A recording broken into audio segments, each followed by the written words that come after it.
नमस्कार, इस अंक में आप सभी का बहुत बहुत स्वागत है। ऐसा निर्णय जो विवादों को सुलझाने के बजाय उसे और उलझा दे, जो सैकड़ों नए विवादों को जन्म दे दे, जो समाज के एक बड़ा वर्ग के हितों पर प्रतिकूल प्रभाव डाले, जो देश के एक बड़ा वर्ग के लिए संकट पैदा कर दे, जो समस्या को और भी जटिल और गंभीर बना दे, वो निर्णय महज एक फैसला हो सकता है मगर न्याय नहीं हो सकता। सुप्रीम कोर्ट का 1 सितंबर 2025 का टेट मामले में जो निर्णय दिया है या उसके रिव्यू पिटीशन में 29 मई 2026 को जो निर्णय दिया गया है, उस निर्णय को यदि फरमान कहा जाए तो शायद यह ज्यादा सटीक होगा। उसे किसी भी दृष्टिकोण से न्याय नहीं कहा जा सकता है। यह निर्णय देश के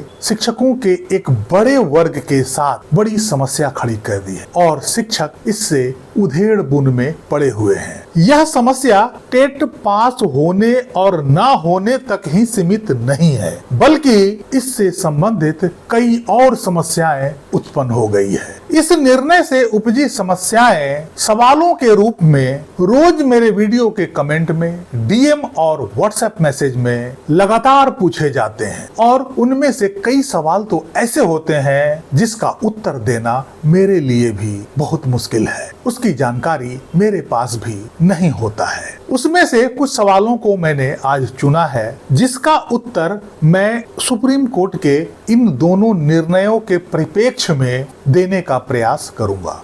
पहला सवाल, क्या रिव्यू आदेश में राज्य सरकारों को विभागीय टेट आयोजित करने की बात कही गई है जिसमें शिक्षकों को एक्स्ट्रा रिलैक्सेशन की बात कही गई हो? यह एक बड़ा सवाल था और बहुत सारे लोगों द्वारा इसे पूछा गया है। बहुत लोगों का कहना था कि रिव्यू आदेश के पैरा 34 में सुप्रीम कोर्ट ने ऐसा कहा है कि राज्य सरकारें विभागीय टेट का आयोजन करके शिक्षकों को टेट के लिए सुविधाएं दे सकती है। इस रिव्यू आदेश में मैंने कहीं ऐसा नहीं देखा जिसमें कि सुप्रीम कोर्ट ने सभी राज्यों को विभागीय टेट आयोजित करने का निर्देश दिया हो। इस आदेश के पैरा 34 में यह जरूर कहा गया है कि राज्य सरकारें 6 महीने के अंतराल में वर्ष में 2 बार टेट का आयोजन करें ताकि शिक्षकों को टेट पास करने में कोई असुविधा ना हो और इसके लिए शिक्षकों को उचित अपॉर्चुनिटी प्राप्त हो। इस आदेश में ना ही शिक्षकों के लिए स्पेशल विभागीय टेट की बात की गई है और ना ही शिक्षकों के टेट पास कराने के लिए कोई रिलैक्सेशन की बात की गई है। यह राज्य सरकारों का अपना अरेंजमेंट हो सकता है। चूंकि टेट केंद्र सरकार के एनसीटीई विभाग के अंतर्गत आता है जिसमें उसके गाइडलाइन को फॉलो करना आवश्यक होता है। राज्य सरकारों के पास इसमें लिमिटेड अधिकार होता है। राज्य सरकारें चाहे तो वो विभागीय टेट करवा सकती है, लेकिन उस विभागीय टेट की परीक्षा में एनसीटीई के गाइडलाइन का उल्लंघन नहीं किया जा सकता है और यदि कोई राज्य सरकार ऐसा करती है तो एनसीटीई उस टेट की मान्यता को समाप्त भी कर सकती है। ये थी रूल की बात, लेकिन अभी कई राज्य सरकारें विभागीय टेट का नोटिफिकेशन जारी किया है जिसमें वे शिक्षकों के लिए कई तरह के रिलैक्सेशन की बात भी की है। जैसा कि मुझे पता चला है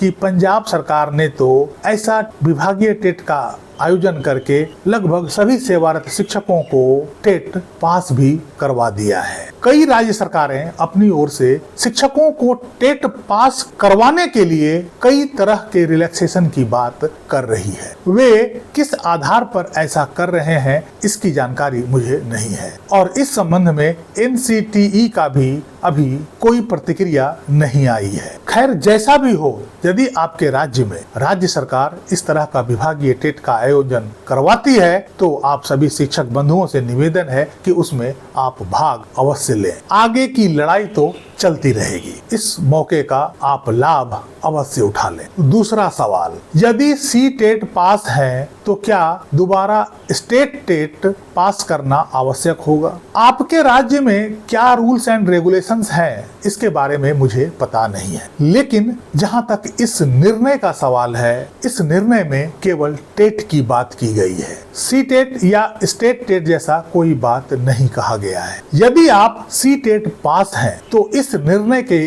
अनुसार आपकी नौकरी सुरक्षित है। आपको उसी लेवल का स्टेट टेट पास करने की कोई आवश्यकता नहीं है। लेकिन यदि आप किसी दूसरे स्टेट का टेट पास हैं और किसी दूसरे स्टेट में शिक्षक के रूप में कार्यरत हैं तो वहां समस्या उत्पन्न हो सकती है। आपको उसी स्टेट का टेट पास करना आवश्यक होगा जिस स्टेट में आप कार्यरत हैं, या आप सी टेट पास कर सकते हैं। हालांकि इसका भी स्पष्टीकरण इस निर्णय में नहीं किया गया है, लेकिन रूल्स यही कहता है। तीसरा प्रश्न, यदि किसी टेट में फेल होने पर क्या नौकरी तुरंत चली जाएगी? जी नहीं। सुप्रीम कोर्ट के निर्णय के अनुसार 31 अगस्त 2028 तक आपकी नौकरी सुरक्षित है, चाहे आप टेट पास हैं या नहीं हैं। इस दौरान आप कितनी बार भी टेट की परीक्षा में शामिल हो सकते हैं, और यदि उसमें फेल भी होते हैं तो इसका असर आपके नौकरी पर नहीं पड़ने वाला है। आप